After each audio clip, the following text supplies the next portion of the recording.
Good evening.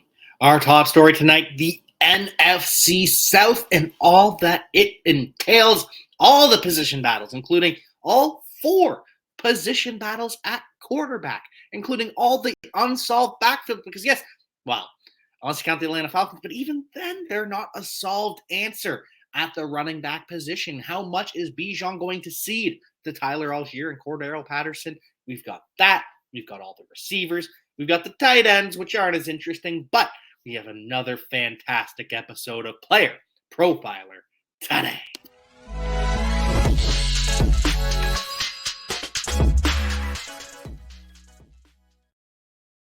Starting things off here with four quarterback competition, starting first and foremost with the one that has the least impact. Yes, Jameis Winston versus Jake Haener. Jake Haener was drafted by the New Orleans Saints. He seems like he could be one of those long-term backups in the NFL, but this is going to be a situation where he is a QB3 to start the year. Jameis is QB2, and Derek Carr is QB1. We also have a technical position battle over with the Carolina Panthers, but we all know that's a solved equation. Bryce Young has taken over this team. Andy Dalton is following Bryce Young around. Bryce Young's a starter at quarterback, though the Panthers have not given him that title. They're still saying it's a competition. It is all but over. And the same thing is true for the Atlanta Falcons. I don't even think they've called it a competition, but it's a matter of how long a leash Desmond Ridder gets. The Commanders came out right and said, yes, this is a competition between Sam Howell and Jacoby Brissett. But Desmond Ridder versus Taylor Heinicke is kind of the same thing without the official proclamation that it's a competition. But make no mistake, Desmond Ridder must perform to keep this job. Desmond Ridder must be good in training camp. Desmond Ridder must succeed in the preseason. And Desmond Ridder, every single week, needs to keep stringing and stacking games on top of each other. Because if Desmond Ridder starts to falter enough games in a row, Taylor Heinicke is the kind of guy that galvanizes the locker room. The troops get excited for Taylor Heinicke. The Commanders were excited to play for Taylor Heinicke. They benched him for Carson Wentz, sucked all the air out of the organization. Taylor Heinicke is that kind of guy. He's a backup quarterback in the NFL, but he is a backup that can make a difference. Taylor Heinicke very well could the starting quarterback for the Falcons by the end of the year.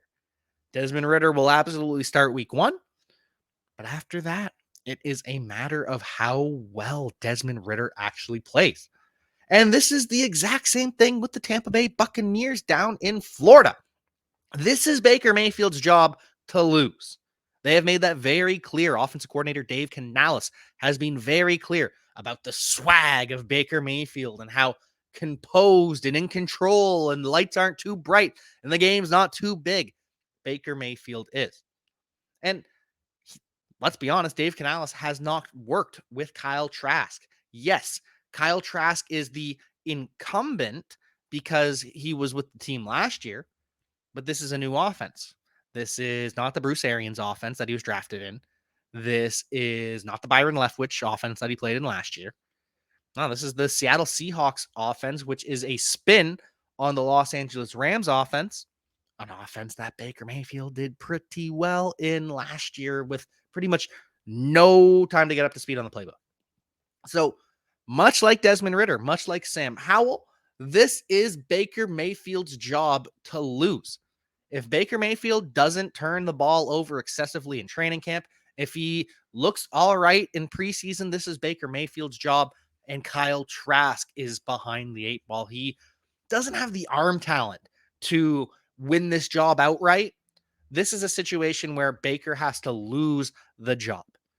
But if you want to draft any of these quarterbacks, whether it be Dynasty, whether it be Seasonal League, you can do it all at the FFPC. Podfather, take it away. Hey, people always ask me, what's the World Series of Fantasy? What's the Super Bowl of Fantasy? And it's easy. It's the FFPC. Their signature Players Championship has a $6 million prize pool. And their best ball leagues start in February. And they're the answer to so many questions. Hey, what's the best place to get a Dynasty Orphan? Well, you can adopt a Dynasty Orphan at the FFPC right now. There's more orphans at the FFPC than anywhere else on the internet. That's why we partner with them. So if you want to play fantasy football for low, medium, high stakes, you love Dynasty, you love best ball, you love seasonal leagues, all types of fantasy footballers need to go to the FFPC. And remember, use promo code UNDERWORLD. Promo code UNDERWORLD gets you $25 off your first team. Promo code UNDERWORLD, $25 off your first team, no matter what the format is, at the FFPC. Go get it. Get it over at the FFPC and go get it with these running backs in the NFC South. It is, for the most part, completely unsettled. We know Bijan Robinson is going to be a bell cow. Bijan Robinson is guaranteed to see 60+% of the snaps. That is my threshold for being a bell cow running back. But will he see 70% of the snaps, 75%?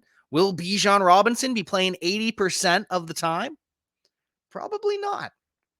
The Falcons have been pretty honest about their assessment with Bijan Robinson that, yes, he is a focal point. Yes, he is a franchise-changing player, but he is the lightning to the thunder of Tyler Allgeier. He is the excitement to Tyler Allgeier's jackhammer, his sledgehammer, whatever he called it.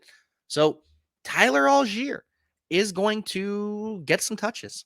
They're going to mostly be short yardage touches. Maybe we see both Bijan and Tyler Allgeier on the field together in the backfield. Maybe we do see Bijan in the slot just a little bit, but Bijan Robinson will be giving up touches, as all running backs do. It's just a question of how much. And we've also got Cordarrelle Patterson lurking. We're hearing that the Falcons are hoping to transition him back to the role he had 2 years ago when he had all of those touchdowns, where he was a part-time wide receiver, part-time running back. So are we going to see more Cordarrelle Patterson in the slot? Are we going to see him lined up out wide more? See, I never believe it when coaches tell us, yeah, this running back's going to play in the slot. We're going to have him in the slot all the time, because it doesn't happen. Even Christian McCaffrey doesn't see 20% of the snaps in the slot. It just doesn't happen. But it does with Cordarrelle Patterson, and it has in the past. Cordarrelle Patterson started his career as a wide receiver. He transitioned fully to running back with the New England Patriots. With the Chicago Bears, he was pretty much just a running back too. And then when he comes to Atlanta, he's going out wide. He's playing in the slot. He's running the ball. He's doing it all. Cordarrelle Patterson is the one wide receiver running back that I actually believe will be used across the board. Bijan, probably going to see 65, 70% of the touches. Tyler Allgeier, another 20, 25%. And then Cordarrelle Patterson probably mixes in for, let's say, 10, 15% of the running back touches. His role as a wide receiver, though, is to be determined, because it's a weak depth chart, but we'll get to that later. In Carolina, this is going to be a three-headed monster. This is something that Deuce Staley has done for years. He did it with the Detroit Lions, where Justin Jackson was on the field just because Justin Jackson was the third running back. Yeah, I know we've got Jamaal Williams and we've got DeAndre Swift, and they're better, but got to get Justin Jackson his touches, because that's what you do. You get three running backs in the game. He did it the year before. Craig Reynolds was a thing for a couple of weeks with the same running backs. It's just what Deuce Staley does. He did it with the Philadelphia Eagles. We remember the Super Bowl run where Corey Clement was sharing a backfield with Jay Ajayi. These are just things we have seen year after year after year with Deuce Staley. Miles Sanders will be the lead back. He'll probably play 50, maybe up to 60% of the touches, but Miles Sanders, I don't think he'll be a bell cow. I don't think he crosses that 60% opportunity snap share threshold. Instead, I think he is a lead back in the 50% range. Chuba Hubbard probably mixes in for 30, 35% of the touches. And then we see 15, 20% of the touches go to Raheem Blackshear, who seems like the RB3. And that's just what Deuce Staley does. Now there's Spencer Brown, Cameron Peoples, Tyon Evans. They could beat out Raheem Blackshear in theory. But based on all the hype we've heard in the preseason, and yes, there's no pads, but Raheem Blackshear is also the only receiving back that they have. Chuba Hubbard, not really a receiving back. He's more of a Tevin Coleman slasher. Miles Sanders was a receiving back as a rookie. We had hope. Maybe he can still do it a little bit, but Raheem Blackshear is the only guy that actually profiles for that role. Spencer Brown, Cameron Peoples, Tyon Evans, they're more grinders, more likely to get cut, more likely to end up on the practice squad. But either way, it's a 50% opportunity for Miles Sanders. I don't see him crossing that 60%. Maybe he gets up to 55. But that's just how this backfield's going to shake out. And then we've got the Saints, the New Orleans Saints. And I'm starting to think that Alvin Kamara might be underrated. I think Alvin Kamara might return to the field. He's going to be suspended more than likely at some point when his legal issues are resolved, but he'll return to the field, and Jamaal Williams will be his Mark Ingram. And Kendre Miller still isn't practicing. Didn't practice throughout OTAs. Didn't practice throughout minicamp. We'll see if he practices during training camp, but it's starting to look like we may have a almost redshirt year. Not a full redshirt year. He'll get some snaps. He'll play. But it's looking like Kendre Miller might be used sparingly. Maybe he sees 10 to 20% of the touches. And Alvin Kamara. Because Alvin Kamara has to play less than he did last year. He was playing like 80% of the time. That was too much. You get Jamaal Williams. You have him take a step back. Maybe he plays 65% of the snaps instead. Jamaal Williams mixes in for some of the grinder touches. Kendre Miller sprinkles in as well. But as Billy Muzio has said, if Kamara weren't going to miss games, if we had all 16 fantasy football games played, then Alvin Kamara would be the RB11. And I think that's right. I think Alvin Kamara, when on the field, he's going to dominate the touches for the New Orleans Saints, despite the investment in the backfield. As for the Tampa Bay Buccaneers, I am less certain. Keyshawn Vaughn versus Chase Edmonds, behind, of course, Rachaad White. Because we know Rachaad White is going to be the starter. Had to suck your in there. But Rachaad White is clearly the lead back. Rachaad White going to be a bell cow. Rachaad White going to see 65% of the opportunity. And then we're going to see a 35% opportunity split between Keyshawn Vaughn and Chase Edmonds. Probably Chase Edmonds, 20%, 15%, Keyshawn Vaughn. That sound about right? Either way, Rachaad White is the bell cow.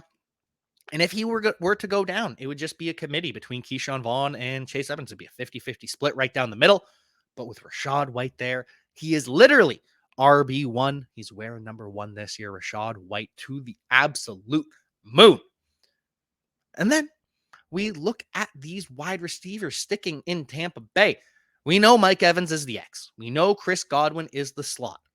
But who's going to be playing Z for the Tampa Bay Buccaneers? Now, obviously, it's going to be Russell Gage when he's healthy, because Russell Gage was not practicing for the majority of minicamp and OTAs, which meant Trey Palmer, the 6th round pick out of Nebraska, the former LSU Tiger as well, he ends up playing a ton of snaps with the first team offense. Now, when Russell Gage returns, he will be the starter, because that's how it works. Veteran deference. But the more time he misses in training camp, the more time Trey Palmer gets to work with QB1, who's going to be Baker Mayfield, the better it's going to be later in the season, because Russell Gage hasn't been the picture of health throughout his NFL career and has proven to just sort of be a guy throughout his NFL career. So even though he's going to be the starter, we're still going to see packages where Trey Palmer comes onto the field to stretch the field, because that is something he can do that Russell Gage cannot. Trey Palmer, by the end of the year, is looking like he's going to be the starting wide receiver for the Tampa Bay Buccaneers in 3 wide receiver sets. And how often do you see that for a 6th round rookie? You don't. But it's possible, because Trey Palmer should not have been drafted in the 6th round. He should have been drafted in the 3rd round. Best wide receiver in the draft. Actually had a productive profile as well. I still don't understand how he fell that far, but make no mistake, Trey Palmer is going to get it. Looking at the other position battles at wide receiver in the NFC South, though, Chris Olave, we all agree, is the wide receiver one. There are some people out there that think it's still Michael Thomas. Those people are living about 3 years in the past. Chris Olave is the alpha.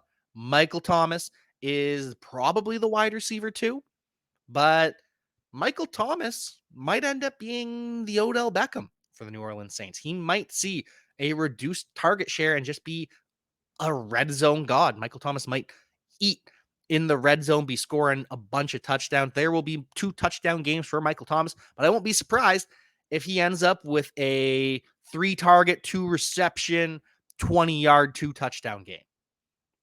That'll happen with Michael Thomas. I think he's going to be more inconsistent. I think he's going to be a lot more like we expect Odell Beckham to be. And Rashid Shaheed's kind of going to be like Zay Flowers. He's going to pop off some weeks. He's going to, the electric jitterbug. He's going to have some gadget plays that are going to go for touchdowns. He's going to have some deep balls go his way. So is Rashid Shaheed really the wide receiver 3 for the Saints? In some games he will be, but in some games he's going to be the wide receiver 2 to Chris Olave. And it's going to be glorious. Looking at the Falcons, though, there are 2 wide receiver battles that we have to think about. Number 1 is, it's a mess. It's a mess across the board. Scotty Miller versus Mac Hollins is a battle to be the wide receiver 2. I expect both of them to be on the field in 3 wide receiver sets, but in 2 wide sets, it's Scotty Miller versus Mac Hollins. I expect Mac Hollins to win that position battle. So Mac Hollins, the wide receiver 2, Scotty Miller, the wide receiver 3. But then that opens up another position battle because we've talked about Cordarrelle Patterson. Well, how much is he going to play wide receiver? How much is he going to be in the slot?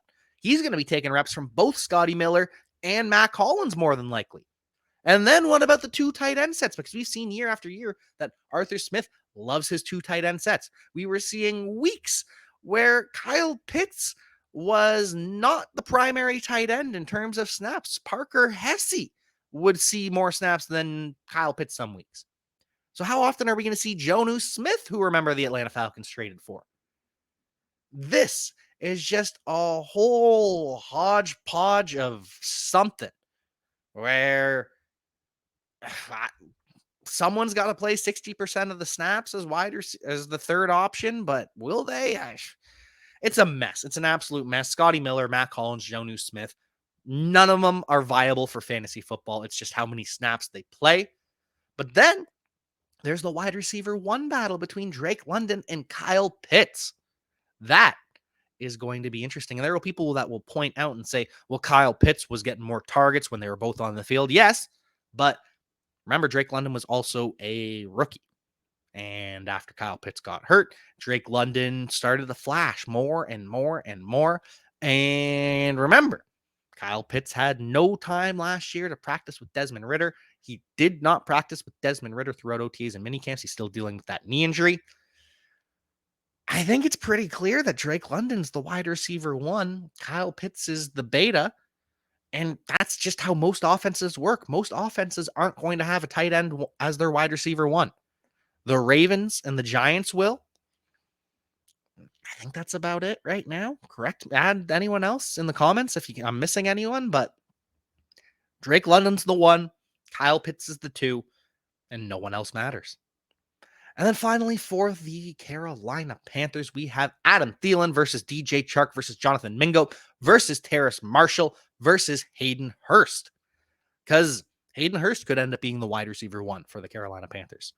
This is just another headache because they paid Thielen to be the wide receiver 1, but we all know that they overpaid Thielen and that DJ Chark as a pure talent, better than Thielen, but DJ Chark also has not been a commander of copious targets throughout his career. He has been more of a 5-6 target a game type of guy, a couple splash plays, 3 receptions, 60 yards, touchdown, something like that. But I think in 2 wide receiver sets, we're going to see DJ Chark and Adam Thielen.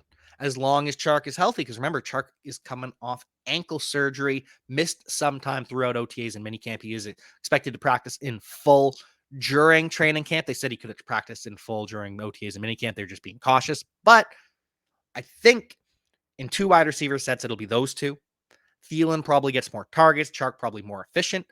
But then we've got Terrace Marshall versus Jonathan Mingo for the wide receiver 3 role. We're hearing hype that Terrace Marshall could be a big play guy, which sounds a lot like what DJ Chark does. So could Marshall end up beating out DJ Chark and then Jonathan Mingo ends up on the field? Probably not. But Again, these are all just things that could happen, and they're all annoying. We're going to see splash weeks from all these Carolina Panthers pass catchers. Just how confident are you going to be able to start one week in, week out? It's ugly. It is real ugly. And so is the tight end conversation in the NFC East. Juwan Johnson's the tight end one for the New Orleans Saints. There's no competition there. Adam Troutman was shipped out. He is now with the Denver Broncos. So it's Juwan Johnson's job. It's Hayden Hurst's job. He could end up being the wide receiver one. Juwan Johnson could end up being the wide receiver two in some weeks for the Saints. Then we've got the Falcons, which we already talked about. Kyle Pitts is the tight end one, but what does that mean? Probably means less than we think. And then it's the Buccaneers, where Cade Otton was the starter last year with Tom Brady, but Tom Brady's not there anymore. They're not going to lead the NFL in pass attempts again. So how confident can you be playing Cade Otton in any given week? You can't. And that is just the perfect way to end this division. You can't. This division, the NFC South, is just so terrible. You've got your stars. You've got Bijan Robinson. You got Chris Olave. You don't have quarterbacks that you want in fantasy, except for Derek Carr as a QB2. But this is just not a division that's going to be putting up copious amount of fantasy points. Get the guys that are going to stand out. Get the guys that can have big weeks like Bijan, like Alvin Kamara, like Rashad White, like Drake London. And even then it gets ugly, Drake London. But Mike Evans, Chris Godwin, they're going too late. Just, I wish there's a lot of conversation here, a lot of good position battles. I just feel gross after going through them all because the NFC South is just gross. Hey, you like that video? Be sure to subscribe and activate those alerts so you get notified as soon as new videos drop. And be sure to check out PlayerProfiler.com. We have all the tools for you to dominate every type of fantasy league. We have a draft kit, Dynasty Deluxe, data analysis, DFS Dominator, and don't forget the player rankings to rule them all.